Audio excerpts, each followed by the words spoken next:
They found the doll 2 hours after their daughter disappeared, face down in a pile of wet leaves, its porcelain skin cracked, its eyes open too wide, not broken, but watching, and it wore her coat, the same yellow raincoat their daughter had been wearing when she ran into the woods behind the house.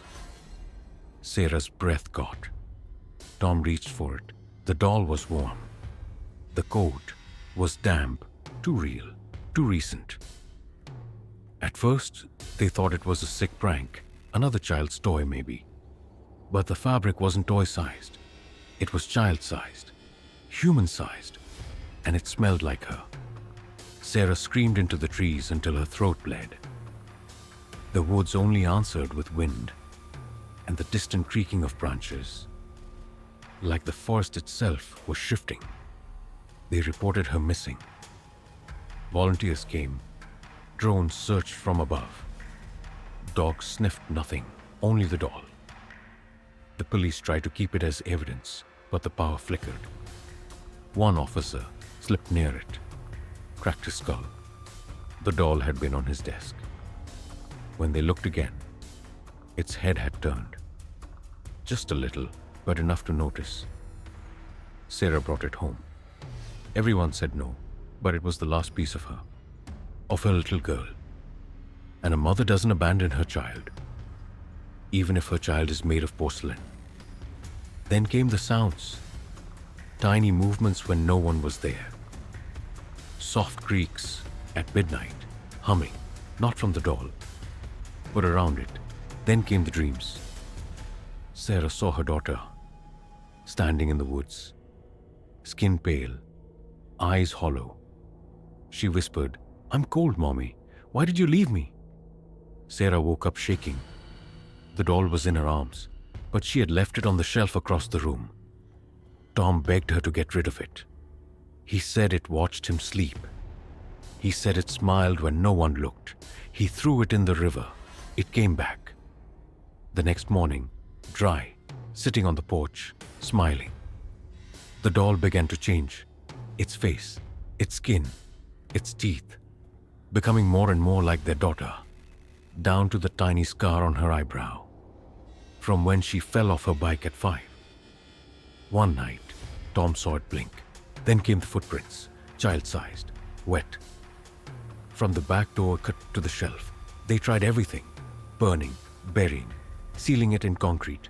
It always returned, closer, warmer, more alive. They brought in a folklore expert.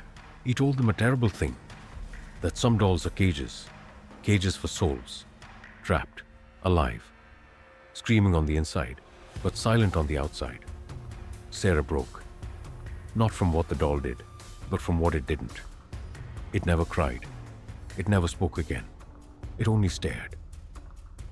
One night, Sarah heard crying in the yard, a child's voice. She ran outside. The doll was standing in the bushes, not sitting, standing, its mouth slightly open. It whispered, "I'm still here." Sarah collapsed, sobbing. She rocked it like a baby. Like her baby. When the police found her, she was still holding it, still rocking, eyes open, mouth silent, mind gone. They took her away. She didn't speak, unless someone tried to take the doll. Then she would scream, in a voice that was not her own. Tom packed the house alone. The walls were covered in drawings, children's scribbles, of forests, of houses, of a little faceless girl, always holding a doll that looked more and more like her. He buried the doll under the old oak tree. The place she vanished, salted the ground, walked away. He never visited Sarah again, never said her name. But every year, on the same day, a doll in a yellow coat would appear on his doorstep. Still wet, still warm.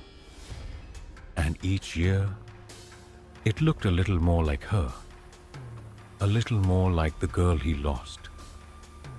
Until one year, it knocked. If you ever find something where someone disappeared, maybe it's not what they left behind. Maybe it's them. Like the video if this story followed you past the ending. Comment if you would have kept the doll or buried it. Subscribe and hit the bell, because next time it might not be waiting on the porch. It might be already inside.